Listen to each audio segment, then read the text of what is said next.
નમસ્કાર વિદ્યાર્થી મિત્રો, હું પરેશ ડોબરી આપ સૌનું આપણી આ સરસ મજાની યુટ્યુબ ચેનલની અંદર હાર્દિક સ્વાગત કરું છું. મિત્રો, આજે આપણે ચક્રવૃદ્ધિ વ્યાજ છે એની અંદર લેક્ચર નંબર 4 અને આપણા સિરીઝમાં 30. ઓકે, સિરીઝની અંદર લેક્ચર નંબર 30 છે, પણ ચક્રવૃદ્ધિ વ્યાજ માટે આપણો ચોથો લેક્ચર. હવે આમાં કંઈક નવા પ્રકારની પેટર્ન કે જેમાં તમને કંઈક અલગ વસ્તુ પૂછેલી હશે.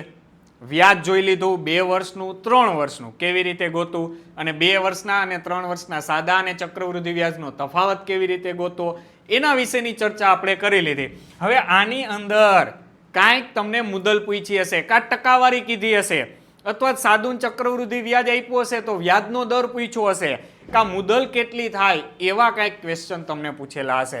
આવો જોઈએ શું કીધું છે કે રાકેશ કોઈ એક રકમ ચક્રવૃદ્ધિ વ્યાજે 2 વર્ષ માટે 3% વાર્ષિક દરે લોન તરીકે લઈ આવે છે, તો 2 વર્ષ બાદ વ્યાજ તરીકે કેટલા રૂપિયા ચૂકવે છે? 487.20 ચૂકવે છે. તો રકમ કેટલી હશે? ઓકે, તમારે શું ગોતવાનું છે ભાઈ? મુદલ ગોતવાની છે. તમને ચક્રવૃદ્ધિ વ્યાજ આપી દીધું છે, કેટલું કીધું છે? 487.20%. આટલા રૂપિયા તે 2 વર્ષ બાદ લોન પેટે આ ચૂકવી દે છે. કેટલા વ્યાજના દરે? 3% વાર્ષિક વ્યાજના દરે. તો તમે ડાયરેક્ટલી વ્યાજ મુદલ વાળું સૂત્ર મૂકી અને તમારી મુદલ છે એને ફાઇન્ડ આઉટ કરી શકો છો. ઠીક છે? અથવા તો તમને અહીંયા 2 વર્ષનું કયું વ્યાજ આપ્યું છે? ચક્રવૃદ્ધિ વ્યાજ આપેલું છે. એટલે કે ચક્રવૃદ્ધિ વ્યાજ કેટલું થાય? તો કે ભાઈ ચક્રવૃદ્ધિ વ્યાજ તમને આપ્યું છે 487.20. હવે જો તમે પેલી રીતે ગણવા બેસો, તમને તો એમાં સૂત્રમાં એ મળે છે, એની જગ્યાએ તમારે લખવું પડે P + I, બરોબર? અને એ તમને 487.20 આપ્યા છે, એવી લપચપ કરાય. ઓકે, જોઈએ ચલો. ઓમાં આપણે ટકાવારી ઉપરથી નહીં પણ રકમ ઉપરથી જે ટકાવારી આપી હતી એના પહેલા વર્ષનું વ્યાજ ગણતા, બીજાનું ગણતા, ત્રીજાનું ગણતા ને અહીંયા આપણે ટકાવારી ગોતી લઈએ કેટલી થશે. ઓકે, એટલે આપણને સીધો ખ્યાલ આવી જશે. ચલો, પહેલા વર્ષના કેટલા ટકા છે? 3%. તો સાદું વ્યાજ તમે ગણો તો બીજા વર્ષે કેટલા ટકા થાય? 3% જ થાય. પણ ચક્રવૃદ્ધિની વાત કરો તો આ 3% છે એના પણ કેટલા ટકા એડ કરવા પડે? 3% એડ કરવા પડે કે નહીં? તો 3 ના 3%, એટલે 3 તેરી 9, એને ભાગ્યા 100, એટલે પ્લસ 0.09% થાય કે નહીં? આટલું તમારું વધારાનું થાય. થાય કે નહીં? હા કે ના? ઓકે, તો 3 ને 3 6% પ્લસ 0.09%, એટલે ટોટલ કેટલું થાય? 6.09% થાય કે નહીં? આ તમને વ્યાજનો દર મળી ગયો, આર મળી ગયા. ઓકે, મતલબ કે તમારું ચક્રવૃદ્ધિ વ્યાજ છે 3% લેખે 2 વર્ષનું તમારું ચક્રવૃદ્ધિ વ્યાજ કેટલા ટકા થાય? 6.09%. સાદું વ્યાજ કે તો ખાલી 3 ને 3 6% થાય. એ સમાન રહેશે, બરોબર? તો એ વ્યાજની ટકાવારી મળી. જો ટકાવારી તો અહીંયા આપી જ છે, 1 વર્ષની આપેલી છે, બરોબર? 2 વર્ષની કેટલી થાય? સાદા વ્યાજની 6%, ચક્રવૃદ્ધિની 6.09%, અને ઈ રકમ કેટલી આપી છે? 487.20, બરોબર? તો 6.09% એટલે 487.20 છે. તો તમારી મૂળ રકમ કીધી છે, તો 100% એ કેટલા? ચલો અહીંયા હું મૂકું છું 487. આ 100 સામે ગુણાકારમાં જશે તો આ 20 સીધા આવી જશે. હા, આ 6.09 છે એના મૂકું છું 609. ઓકે, અથવા તો આ બેના પોઈન્ટના 20 100 ઉડી ગયા, તો હજી એક 100 વધે કે નહીં અહીંયા અંશમાં? ચલો, વાર્તા પૂરી. આને જો 3 વડે ભાંગી શકાશે, બરોબર? 203 ગુણ્યા 3 આને ભાંગીએ તો 16 તેરી 48, 24 તેરી 72 અને પાછળની મીંડી, એટલે અહીં 3 3 કેન્સલ થઈ ગયા. ઓકે, હવે 203 સાથે ભાગ ચલાવવાનો છે, તો 203 ના 8 ગણા, એટલે જો 8 તેરી 24, 8 દુ 16, 16 24 થશે, પાછળની મીંડી એટલે 80. 80 ગુણ્યા 100 કેટલા રૂપિયા થાય? 8000 રૂપિયા. કાંઈ ભાઈ સીધી બાત, નો બકવાસ. તમને મુદલ છે, તમારી મૂળ રકમ છે, મતલબ કે ભાઈ રાકેશભાઈ છે એ કેટલા રૂપિયા લઈ આવ્યા છે? 8000 રૂપિયા 2 વર્ષ માટે 3%ના દરે લઈ આવે, એટલે 2 વર્ષનું તમારું ચક્રવૃદ્ધિ વ્યાજ 487.20 રૂપિયા થાય. ઓકે, અહીંયા આપણને વ્યાજ આપી દીધું હતું. વ્યાજ ઉપરથી આપણે મુદલ ગોઈતી, ટકાવારી ઉપરથી ગોઈતી, મુદલ ઉપરથી પણ આપણે વ્યાજ ગોતી લીધું. ઓકે, 3:3:1, 2:1 એવી રીતે, અથવા તો વ્યાજનું વ્યાજ તો ટકાવારીમાં ભાઈ સેમ આવે. અહીં તમે રકમ લખતા મુદલના 3% કરતા, એટલે હવે તમે જો પાછું ગણો 8,000 ના 3% કરો એટલે કેટલા થાય? 8 24 240 થાય. બીજા વર્ષે 240 240 ના પાછા 3%, એટલે 24 તેરીને 72 72 એટલે 7.2 થયા કે નહીં? 1 મિનિટ આની કપાય, 1 પોઈન્ટ કાપવો પડે. 240 ને 240 480 બરોબર, અને 7.2 એટલે 487.2 લખો, 20 લખો. આવી ગયું? હા, આપણો જવાબ સાચો. તો ટકાવારી ઉપરથી આપણે આવેલા. હજી ત્રીજા વર્ષની વાત આવે તો અહીંયા પાછા 3% આવે. આના 0.9 0.9 અને 0.9 ના પાછા 3%. હવે 3 વખત એડ કરવાનું આવે કે નહીં? પેટર્ન આપણી ની જ છે. ઓકે, ચલો જોઈએ નેક્સ્ટ. 10,000 નું એક વર્ષનું 18% લેખે ચક્રવૃદ્ધિ વ્યાજે રાસ કેટલું થાય? ભાઈ રાસ એટલે શું થશે? ચક્રવૃદ્ધિ વ્યાજ મુદલ. ચક્રવૃદ્ધિ વ્યાજ મુદલની વાત કરેલી છે અને એ કીધું કે વ્યાજનો દર છે એ 6 મહિને ઉમેરાય છે. ઓકે, 6 મહિના એટલે વર્ષમાં કેટલી વખત થાય? 2 વખત ગણતરી થાય, ત્યારે 12 મહિના થાય ને. ઓકે, તો જ્યારે તમને આવું કીધું હોય ત્યારે જે વર્ષ છે એ વર્ષને કેવા કરી દેવાના? ડબલ. એટલે તમારી જે મુદલ છે મુદત, એ મુદત કેવી થઈ જશે? ડબલ. એટલે 1 ગુણ્યા 2 તો કેટલા વર્ષ થઈ જશે? 2 વર્ષ. અને વ્યાજનો જે દર છે એને અડધો કરી નાખવાનો, એટલે 18/2 તો કેટલા ટકા થઈ જશે? 9%. જ્યારે પણ 3 મહિને કીધું હોય તો 3 ગુણ્યા 4 કરો એટલે 12 મળે કે નહીં? હા કે ના? તો ત્યારે તમારે જે વ્યાજનો દર છે એને 4 વડે ભાંગી નાખવાના, અને જે વર્ષે તમને કીધું હોય અને વર્ષની વાત કરી હોય તો એને 4 વડે ગુણી નાખવાના. બરોબર? અથવા તો ઘણી વખત 9 મહિનાનું કીધું હશે તો 9 મહિનામાં 3 મહિના કેટલી વખત આવે? 3 વખત આવે. તો 3 વર્ષનું ગોતવાનું. 6 મહિને કીધું હોય અને 9 માસનું તો 1 વખત 6 આવે, 1 વખત 3 એટલે 1.5 વર્ષ થયા. ઓકે, તો આ મુજબ તમારે એની ગણતરી કરવાની રહેશે. તો અહીં તમને મુદલ મળી ગઈ 10,000, વ્યાજ 2 વર્ષ, અને વ્યાજનો દર કેટલા ટકા મળ્યો? 9%. પછી ચક્રવૃદ્ધિ વ્યાજ મુદલ કીધું છે, બે ગોતવાનું છે તો સૂત્ર ઉપરથી તમે ગોતી શકો છો, અથવા તો જેમ ગોતીએ છીએ એમ. ચલો 10,000 ના 9% એટલે 900. બીજા વર્ષે 900, પણ 900 ના 10% એટલે 90 ઓલા 900 ના 9% એટલે 90 81. 2 મિનિટ કેન્સલ. ઓકે, તો 9 ને 9 18 એટલે 1881. આ શું થયું ભાઈ? ચક્રવૃદ્ધિ વ્યાજ થયું.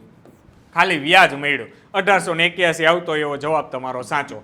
એમાં જો રાસ કીધું છે એટલે 10,000 પ્લસ કરવા પડે, તો 10,000 ને 1,881 તો 11,881. તો તમારો કરેક્ટ આન્સર છે એ શું આવશે? Option B.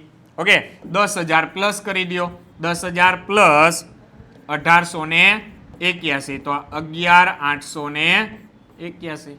આ રાસ કીધું હતું, ખાલી વ્યાજ કીધું હોય તો 1881 આવત. ચલો ડન, કન્ફર્મ હે. જ્યારે પણ આવું 6 મહિનાનું 3 મહિનાની વાત કરી હોય ત્યારે. ઓકે, જોઈએ આગળ. 30,000 નું 1.5 વર્ષનું 10% લેખે ચક્રવૃદ્ધિ વ્યાજ કેટલું થાય?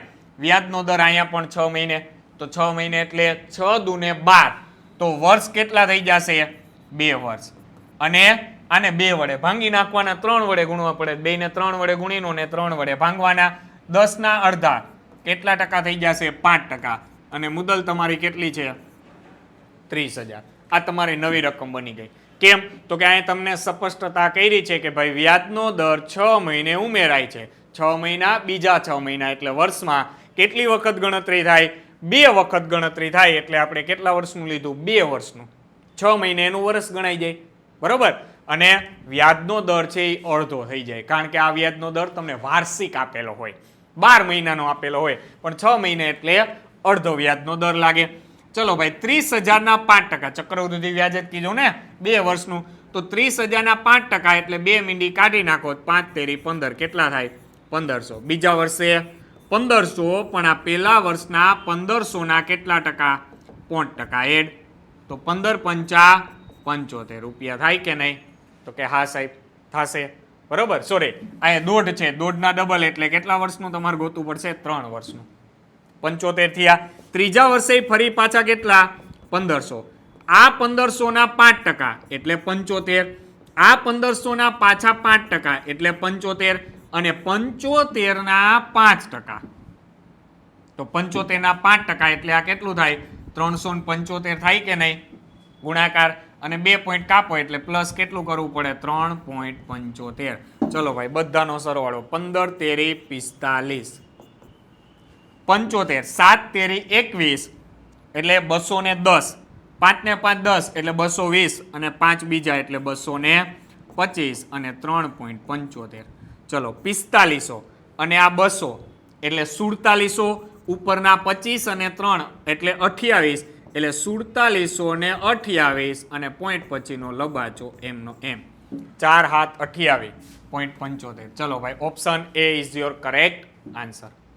ચલો વ્યાજનો દર 10% તો 5% કરી નાખ્યો. દોઢ વર્ષનું કીધું હતું તો એને ડબલ કરી નાખ્યા એટલે દોઢના ડબલ કેટલા થઈ જશે?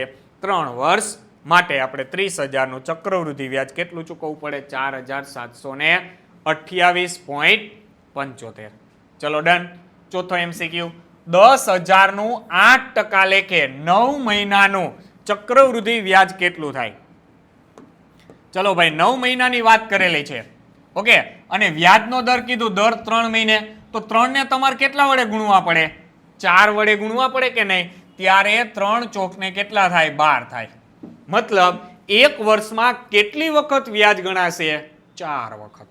તો આને ભાંગ્યા 4 અને આના ગુણ્યા 3, કારણ કે 9 મહિના જ કીધું છે, 12 મહિના કીધું નથી. તો 9 મહિનાની અંદર 3 મહિના કેટલી વખત આવે?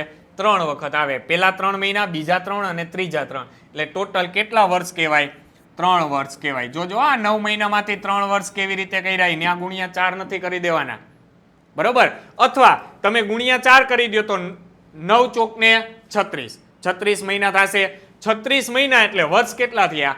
3 વર્ષ થયા ને. 12 તેરીને 36, 9 ચોકને 36. આમ પણ તમે ગણી શકો છો.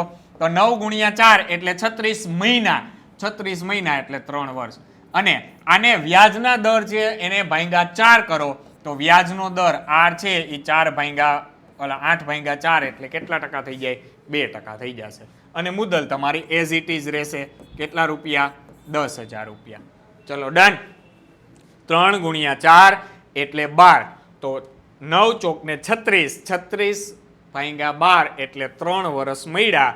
અને આને 4 વડે ભાંગો એટલે કેટલા ટકા થઈ જાય? 2% થઈ જાય.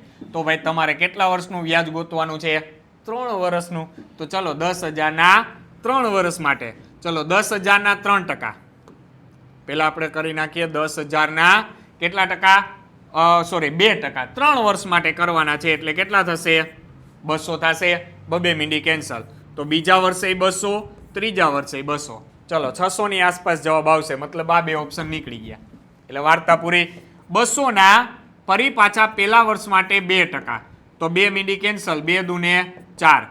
આના પાછા 4, આના પાછા 4 અને આ 4 નાય પાછા 2% એટલે 4 દુને 8. 2 પોઈન્ટ કાપો એટલે 0.08. ચલો ભાઈ 0.8 આવતું હોય, 0.8 આવતો હોય એવો આન્સર 600 ની અંદર છે ઓપ્શન બી. સરવાળો કરવાની જરૂર નથી. અહીંયા 8 આપ્યા છે પણ 8 એટલે આ 80 થાય. આ 0.8 તો અહીંયા તમને 0.8 મળ્યાથી સરવાળો થઈ ગયો. જો 2 4 6 એટલે 600, 4 ને 4 8 ને 4 12 એટલે 600 ને 12 અને 0.08. ચલો ડન છે. ઓકે, 612.08 તમારો જવાબ થઈ ગયો. ખાસ 3 મહિનાની વાત, 6 મહિનાની વાત, 9 મહિનાની વાત કરેલી હોય ત્યારે આ પ્રકારે ખાસ તમારે ગણતરી રાખવાની. ખાસ તો તમને 3 અને 6 મહિનાનું કીધું હશે અને કા વાર્ષિક હશે. બરોબર. અથવા 4 મહિને કીધું હોય તો 4 તેરીને 12, 3 ભાગ પડે વર્ષના, એ પ્રકારે તમને આપેલું હશે. ચલો એક રકમનું 2 વર્ષનું સાદું વ્યાજ 100 રૂપિયા છે અને તે જ રકમનું ચક્રવૃદ્ધિ વ્યાજ કેટલું છે? 112.5. કેટલું છે? 112.5 છે કે નહીં? હા. તો એ રકમ કેટલી હશે આવું તમને કીધું છે. ચક્રવૃદ્ધિ વ્યાજ 2 વર્ષનું સાદું વ્યાજ કેટલું છે? 100 રૂપિયા છે 2 વર્ષે, બરોબર. તો 2 વર્ષે 100 રૂપિયા છે, તો 1 વર્ષે કેટલું થાય? 50 રૂપિયા થાય કે નહીં? તો કે હા સાહેબ 50 થાય. ઓકે, પહેલા વર્ષે સાદા વ્યાજની વાત કરું છું 50, બીજા વર્ષે પણ કેટલું થાય? 50 થાય. થાય કે નહીં? ઓકે, તો 2 વર્ષનું તમને સાદું વ્યાજ શું આપ્યું છે અને ચક્રવૃદ્ધિ વ્યાજ આપ્યું છે 112.5. 112.5. તો અહીં 50 અને 50 પ્લસ અહીંયા 50 ના કેટલા ટકા એડ થાય? તો કે ભાઈ કંઈક તો એડ થતું હશે ને. 50 ને 50 100 થઈ ગયા, વધારાના કેટલા છે અહીંયા જોજો 112.5 છે કે નહીં? 112.5, તો વધારાના કેટલા આવ્યા? 12.5 આવ્યા કે નહીં? 2 વર્ષ માટે કીધું છે. જો આ 50 ને 50 100 થઈ ગયા, 100 માંથી 112 માંથી 100 બાદ કરો તો વધે કેટલા? 12.5. આ વધ્યા કે નહીં? 12.5. હા સાહેબ જોજો, ચક્રવૃદ્ધિ વ્યાજ સાદું વ્યાજ 50 ને 50 100, ચક્રવૃદ્ધિ વ્યાજ કેટલું થશે? 50 ને 50 100 અને પ્લસ 12.5 એટલે 112.5. આ મળ્યું કે નહીં તમને? તો કે હા સાહેબ મળી ગયું. ઓકે, હવે જો તમે 100 એ ડાયરેક્ટ ગણતરી કરો છો 100 અને 12.5 તો તમને ડાયરેક્ટ મળી જશે. હવે આ 50 એ તમને કેટલા મળ્યા? 12.5% મળ્યા કે નહીં?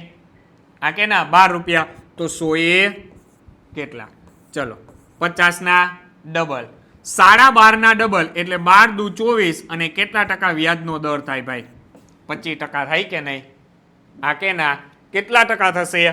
25%. પણ આ 25% તમને કેટલા વર્ષનું મળ્યું? 2 વર્ષના 25% મળ્યા એટલે 1 વર્ષના તમારા કેટલા ટકા થશે ભાઈ? 12.5%. બરોબર. 1 વર્ષના આ 1 વર્ષનું તમને મળ્યું કેટલા ટકા મળ્યું? 25% મળી ગયું વ્યાજ. જોજો 50 ના 25% કરો એટલે કેટલા મળશે? 12.5 મળે કે નહીં? 25 પંચા 125, એક મીંડું કાઢો ને 1 પોઈન્ટ કાપો એટલે 12.5 થઈ જશે. તો 1 વર્ષનું વ્યાજ તમને કેટલા ટકા મળ્યું? 25% મળ્યું. તો 2 વર્ષનું કેટલું થાય? 50% થાય કે નહીં? હા કે ના? તો 2 વર્ષનું તમારું વ્યાજ છે એ વ્યાજનો દર એટલે 2 વર્ષે વ્યાજનો દર કેટલો થશે? ડબલ 50%. પહેલા વર્ષના 25%, બીજા વર્ષના 25%. હવે તમને અહીંયા સાદું વ્યાજ આપી દીધું છે અને તમને શું કીધું છે ભાઈ? શું ગોતવાની છે? મુદ્દલ ગોતવાની છે. ઓકે, તો ઈ 50% સાદું વ્યાજ એટલે તમને ઈ કેટલા આપ્યા છે? 100 રૂપિયા આપ્યા છે ને? સાદા વ્યાજની વાત કરું છું. સાદા વ્યાજે 50% એટલે ઈ કેટલા આપ્યા છે?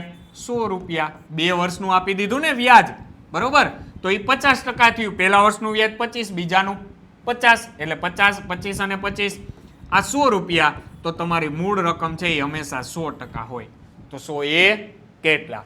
ચલો ભાઈ 100 ગુણ્યા 100 એના છેદમાં 50. તો 50 ગુણ્યા 2 અને 100 ગુણ્યા 2 એટલે આ કેટલા થઈ જશે? 200 રૂપિયા. ભાઈ જવાબ નથી આપ્યો, જ્યાં જવાબ આવશે અહીં 400 છે એની આપણે કેટલા કરી નાખશું? 200. તો તમારો કરેક્ટ આન્સર છે એ કરેક્ટ આન્સર તમને કેટલો મળશે ભાઈ? 200 મળી જશે. વાર્તા પૂરી.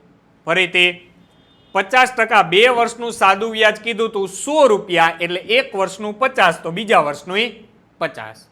ચલો 50 ને 50 100 થઈ ગયું સાદું. ચક્રમાં શું આવે? તો કે ચક્ર કહી દીધું છે કેટલું છે? 112.5. તો 50 ને 50 100 તો આવી ગયા, વધારાનું કેટલું છે? 12.5 છે. કેટલા એ? તો કે 50 એ તમને 12.5 મળ્યા કે નહીં? તો 50 એ 12.5 તો 100 એ કેટલા? તો આ તમને 1 વર્ષની ટકાવારી મળી એટલે 1 વર્ષે 25%. તો 2 વર્ષે સાદા વ્યાજની વાત કરીએ છીએ તો 2 વર્ષે એ કેટલા ટકા થઈ જાય? 50% થઈ જાય કે નહીં? તો એ 2 વર્ષનું વ્યાજ તો તમને આપ્યું છે 50% એટલે કેટલા રૂપિયા છે? 100 રૂપિયા. તો 100% એ કેટલા?